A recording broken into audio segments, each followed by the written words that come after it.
Ya Roh Kudus, Engkau yang mengajar kami kebenaran, Engkau yang mengingatkan kami akan perkataan Kristus, Engkau yang memberi pada kami penerangan hati, supaya kami sanggup mengerti kebenaran-kebenaran sejati yang Engkau ajarkan kepada kami itu, supaya kami dimampukan menjalani hidup kami di dunia ini dengan tetap selaras dengan kehendak Kepala Gereja, yaitu Tuhan kami Yesus Kristus. Dengarlah doa kami ya Roh Kudus, penuhilah kami dengan hadirat-Mu, terangi hati kami dengan cahaya kebenaran-Mu, bakarlah semangat kami dengan api Roh Suci-Mu. Di dalam nama Tuhan Yesus kami naikkan doa kami. Amin.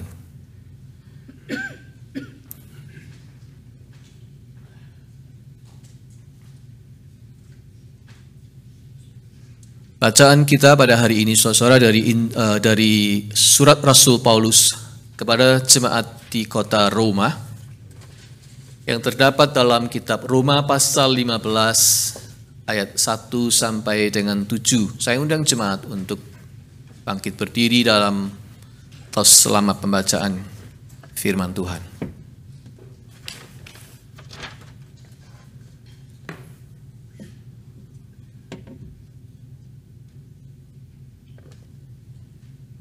Kita yang kuat wajib menanggung kelemahan orang yang tidak kuat. Dan jangan kita mencari kesenangan kita sendiri. Setiap orang di antara kita harus mencari kesenangan sesama kita demi kebaikannya untuk membangunnya. Karena Kristus juga tidak mencari kesenangannya sendiri, tetapi seperti ada tertulis, kata-kata cercaan mereka yang mencerca engkau telah mengenai aku. Sebab segala sesuatu yang ditulis dahulu telah ditulis untuk menjadi pelajaran bagi kita, supaya kita teguh berpegang pada pengharapan oleh ketekunan dan penghiburan dari kitab suci. Semoga Allah yang adalah sumber ketekunan dan penghiburan mengaruniakan kerukunan kepada kamu sesuai dengan kehendak Kristus Yesus, sehingga dengan satu hati dan satu suara kamu memuliakan Allah dan Bapa Tuhan kita Yesus Kristus. Sebab itu, terimalah satu akan yang lain, sama seperti Kristus juga telah menerima kita untuk kemuliaan Allah. Demikianlah pembacaan Alkitab. Berbahagialah kita yang mendengar firman Allah dan memeliharanya. Haleluya.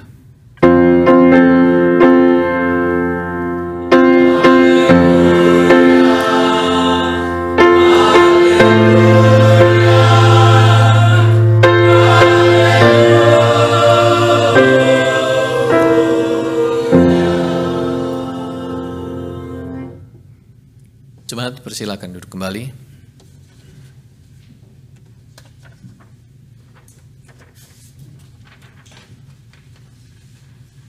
Selaras kehendak Kristus, itulah tema kita hari ini. Apakah kehendak Kristus bagi gerejanya, bagi kita?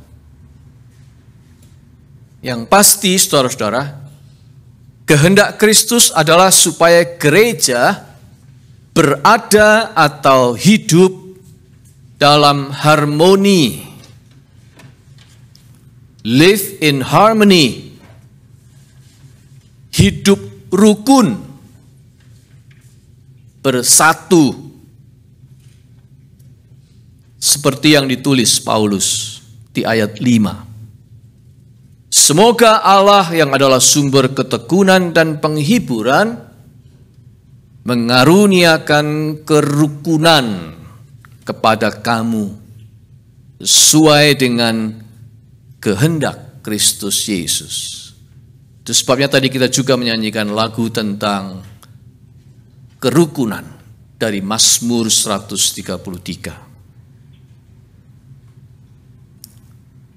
Kalau kita mau tahu apa yang dikehendaki seseorang, kita bisa lihat dari isi doanya apa.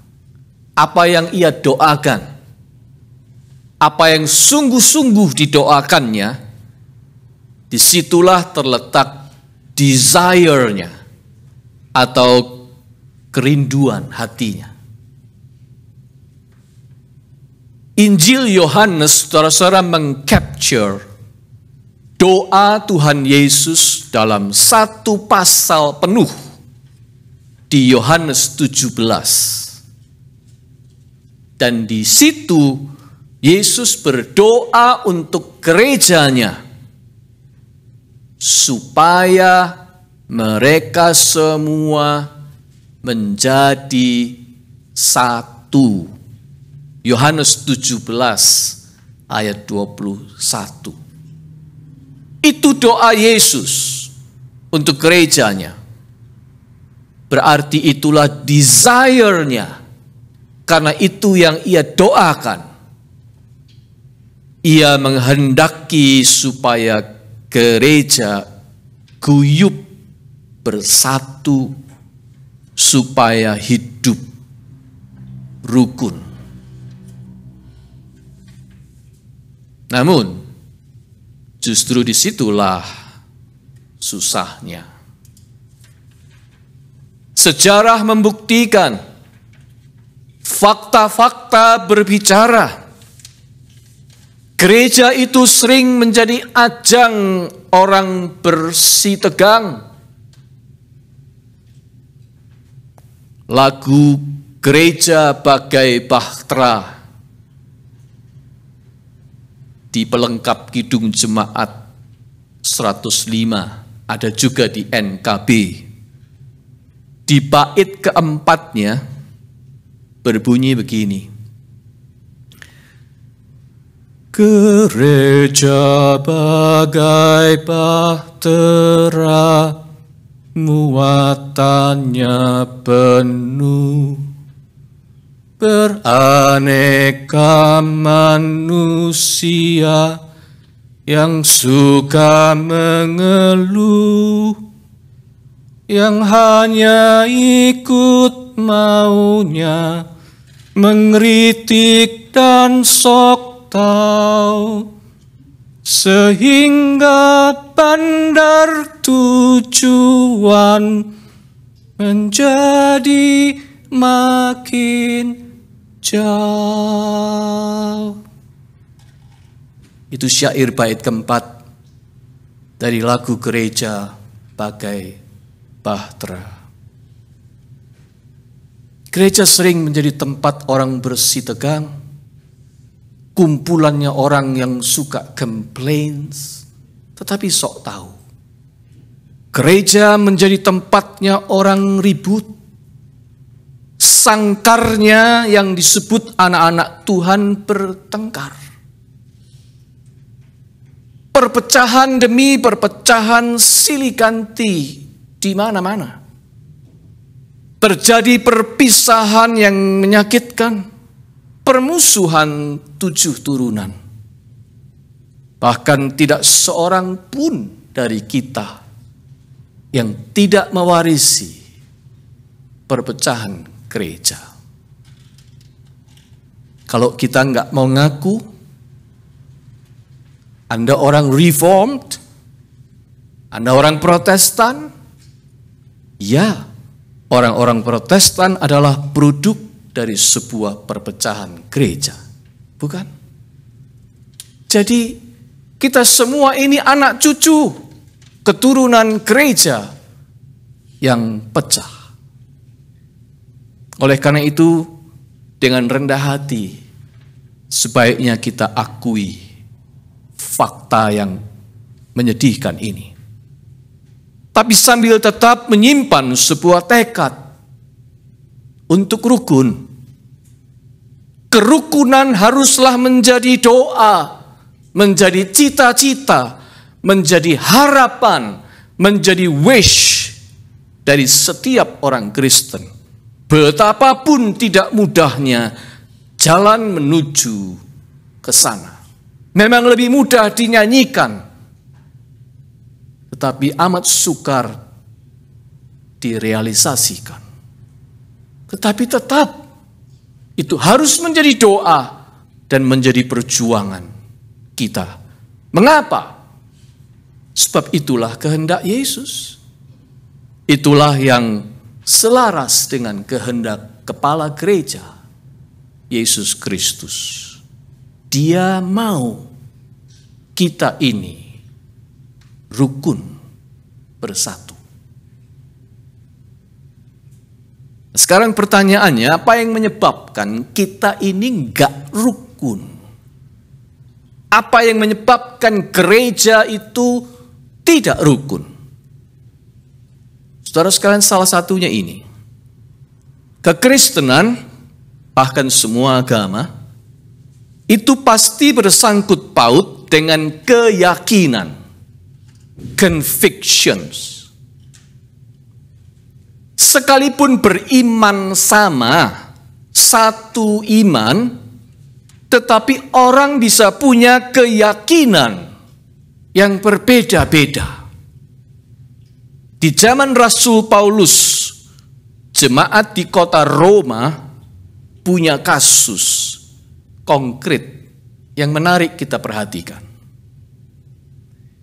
Di antara jemaat di Roma itu, pada waktu itu ada sebagian di antara mereka dari golongan orang Yunani yang yakin semua makanan boleh disantap. Semua makanan boleh dimakan. Omong-omong kira-kira kayak orang Manado gitu loh. Ya. Daging apa saja dimakan. Ya. Itu ceritanya orang Manado loh ya pada saya. Kira-kira seperti itu. Yakin semua boleh dilahap. Yang penting disyukuri. No, amin tuh. Ya, Manado. Ya. Tetapi ada sebagian dari golongan lain di jemaat kota Roma, terutama dari golongan Yahudi yang kolot, yang yakin ada makanan yang haram untuk dimakan. Sehingga di dalam jamuan bersama mereka memilih makan sayur saja. Sebagian yakin semua hari baik. Sebagian lagi yakin ada hari-hari tertentu yang lebih istimewa dibanding hari yang lainnya. Jadi kalau mau punya acara-acara khusus, pilih-pilih hari baik. Kira-kira kayak orang Tionghoa gitu. Pilih hari baik. Yang yakin semua hari baik, semua makanan halal, menyebut dirinya imannya kuat. Itu di kota Roma. Sambil menuding yang pilih-pilih hari, yang diet makanan-makanan haram, disebut golongan iman lemah. Nah, kaum iman kuat merendahkan, menertawakan, menghina kaum lemah iman. Sebaliknya, kaum lemah iman menuduh, mencela, dan menghakimi kaum kuat iman. Masing-masing menganggap dirinya lah, pihaknya lah yang benar. Keyakinanku lah yang benar. Lalu saling cibir, saling sindir, saling tuding. Suhu makin panas. di jemaat kota Roma terjadilah ketegangan, bahkan ketegangan over food, ketegangan soal makanan. Sounds familiar ya? Terjadi ketegangan di gereja over food. Sampai Paulus menuliskan nasihatnya begini di pasal 14 ayat 17. Sebab kerajaan Allah bukanlah soal makanan dan minuman, tetapi soal kebenaran, damai sejahtera, dan sukacita oleh Roh Kudus. Itu sebabnya ada ayat ini. Saya suka terjemahan Pastor Eugene Peterson di Alkitab The Message tentang ayat ini. Dia bilang begini dalam terjemahan bebasnya. If you confuse others by making a big issue over what they eat or they don't eat, don't you dare let a piece of God-blessed food become an occasion of soul poisoning?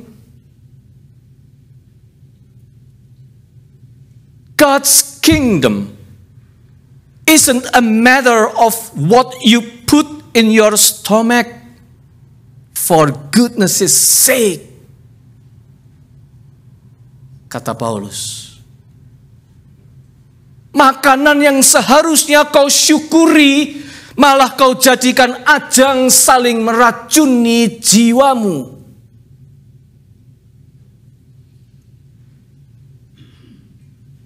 Tapi saudara, sejujurnya begitulah tingkah orang Kristen yang suka meributkan keyakinan-keyakinan atau perkara-perkara yang tidak esensial.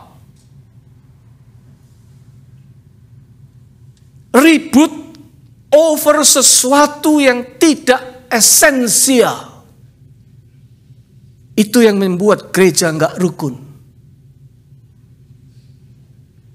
Pernah ada sebuah retret pemuda gereja.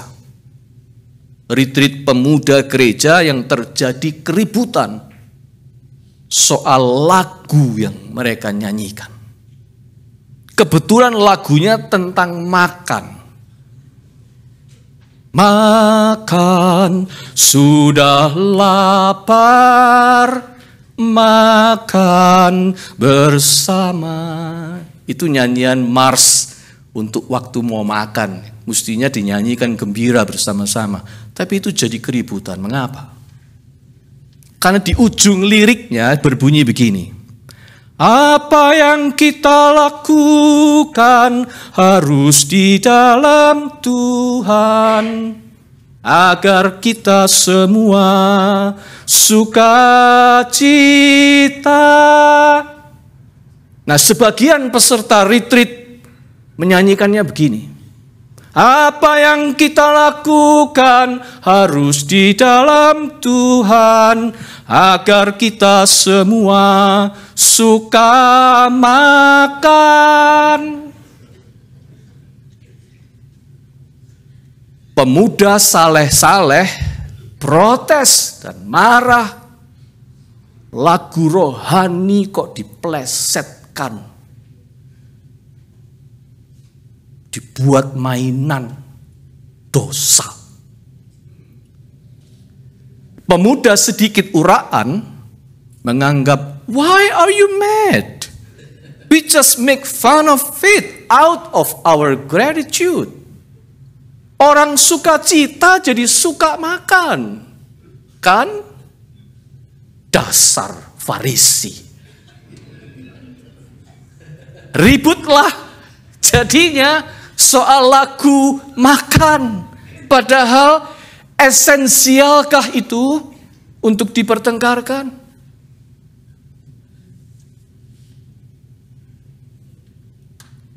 Orang-orang dengan different latar belakang, different experiences, different age, different cultures, bisa memiliki different ways of thinking, bahkan different perspectives, different standpoint, dan akhirnya different keyakinan pula.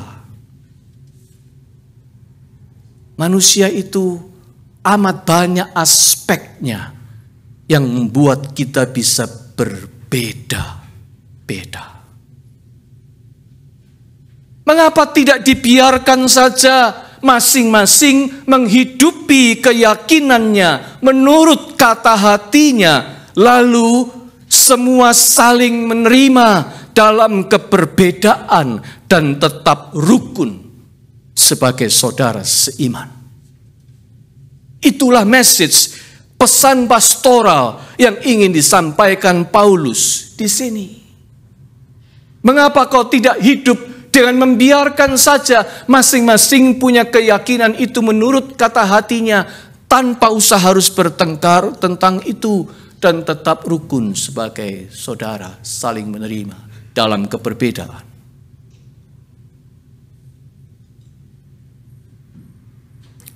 Pastor Wendy Tajima, Executive Presbyter di San Gabriel Presbytery kita, dia pernah menyampaikan sebuah renungan singkat yang sejiwa dengan ini. Setiap orang Kristen dari latar belakang denominasi atau dari tradisi gereja manapun adalah orang yang dipanggil dan dipilih Tuhan.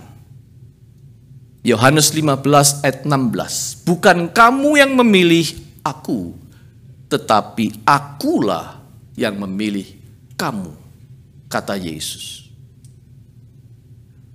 Artinya, semua kita ini bisa jadi Kristen karena apa? Karena dipilih Tuhan. Itu tindakan dari atas, dari Tuhan. Bukan ditentukan oleh kecakapan kita atau kelengkapan-kelengkapan yang ada dari pihak kita. Yang membuat kita jadi orang Kristen itu tindakan dari atas. Pilihan, panggilan Tuhan. Lalu kenapa kalian mesti ribut soal baptisan yang berbeda-beda? Oh, saya dibaptis selam. Kamu cuma dipercik. Airnya cuma sampai kepala, rambut. Ntar masuk surga kepalamu doang yang masuk. Yang baptis selam, sebelum diselam dompetnya dikeluarin supaya nggak kena air. Lalu timbul olok-olok, kamu dibaptiskan kecuali uang. Jadi kamu tidak menyerahkan hidupmu kepada Tuhan, kamu hanya menyerahkan sebagian saja, kecuali uangmu tidak ikut dibaptis. Ributlah jadinya. Orang menjadi ribut soal cara baptisan. Bahkan yang satu bilang, saya dibaptis di gereja yang terkenal. Amerika lagi. Saya dibaptiskan pendeta si A, pendeta ternama. Yang satu enggak terima, saya dibaptis di Sungai Yordan. Ada keributan soal cara baptisan. Ada pertikaian soal cara perjamuan kudus. Ada pertentangan soal cara bernyanyi atau cara berdoa. Ada yang memaksakan penyebutan nama Tuhan. Semua harus ganti dengan Yahweh. Jangan pakai Allah. Ribut lagi soal nama Tuhan. Kalau Anda meyakini itu, hidupilah itu. Tapi jangan paksakan ke orang lain. Sebab untuk nama Tuhan, kita itu patut memuliakannya, bukan meributkannya. Tidak ada ayat di Alkitab, mari kita meributkan nama Tuhan, bukan? Ayatnya adalah mari kita memuliakan nama Tuhan. Jadi mengapa ribut? Saudara sekalian, sekarang pertanyaan kita, bagaimana caranya kita ini bisa rukun?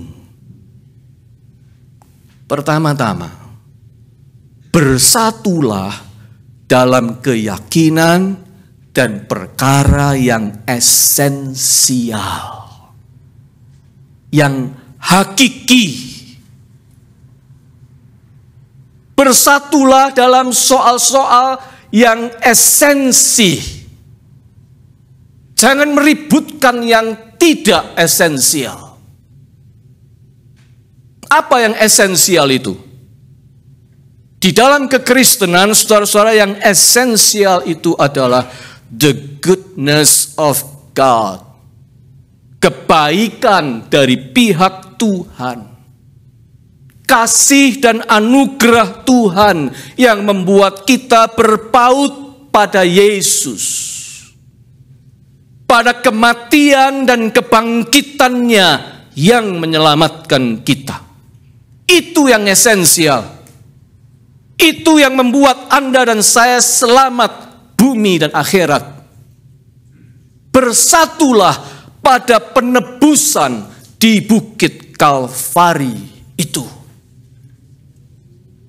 Karena kalau kita bersatu di titik perbuatan Tuhan, perbuatan Kristus untuk kita, kita tidak akan menonjolkan perbuatan atau kebaikan kita melebihi saudara-saudara kita yang lain.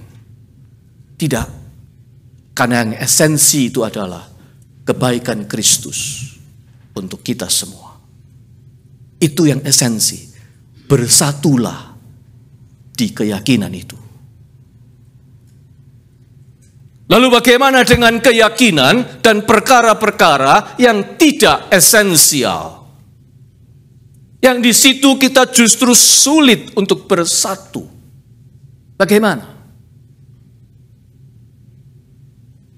Pada abad 17, saudara-saudara, di zaman konflik sosial, konflik horizontal yang seru di Eropa, di mana gereja ikut berperan menciptakan konflik itu. Seorang teolog Lutheran dari Jerman yang bernama Rupertus Meldenius, dia mengajukan sebuah prinsip yang sampai sekarang dijadikan pegangan oleh banyak gereja, termasuk Presbyterian Church di Amerika ini. Prinsip dari Rupertus Meldenius berbunyi begini. In essentials, unity. In non-essentials, liberty. In everything, charity, love. Apabila benar-benar diterapkan, prinsip ini bisa menjaga keutuhan dan memelihara harmoni di dalam gereja. Bersatulah dalam keyakinan dan perkara yang esensial. In essentials, unity. Bersatulah dalam memuliakan perbuatan Tuhan yang menyelamatkan. Bersatulah di situ. Selebihnya, dalam banyak keyakinan dan perkara yang non-esensial, berilah kebebasan kepada setiap orang untuk menghidupinya tanpa menjadikannya bahan pertengkaran, tanpa menjadikannya bahan pembicaraan yang menjurus kepada pertikaian. Jangan menganggap dirimu sendiri yang paling benar. Tidak usah saling merendahkan, apalagi menghina. Jangan pula saling menuding, apalagi menghakimi. Kita bukan Tuhan. Jangan meributkan yang tidak esensial. It's not worth it. Itu justru bisa merusak atau menodai yang esensial. In non-essentials, liberty.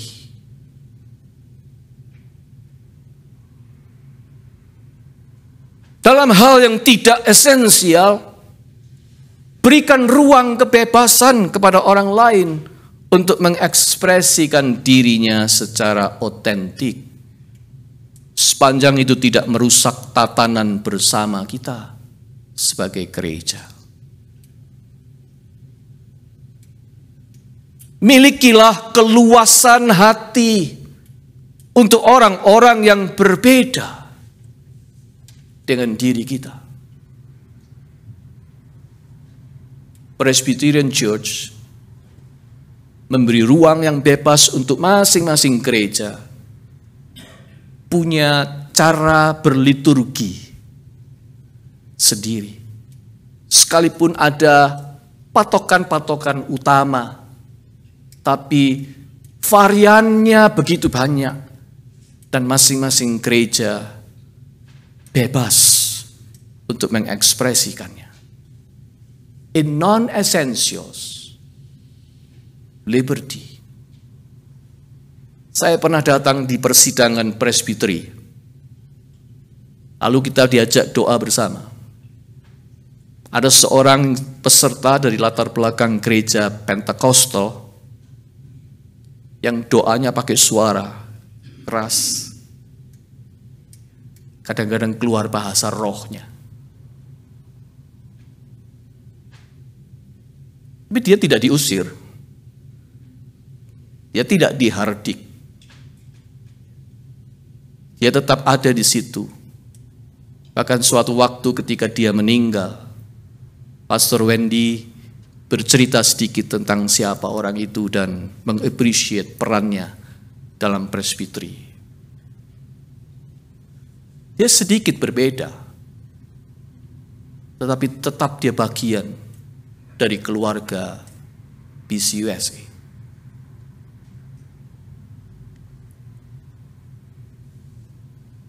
Setiap orang pasti punya lebih, pasti punya kurangnya.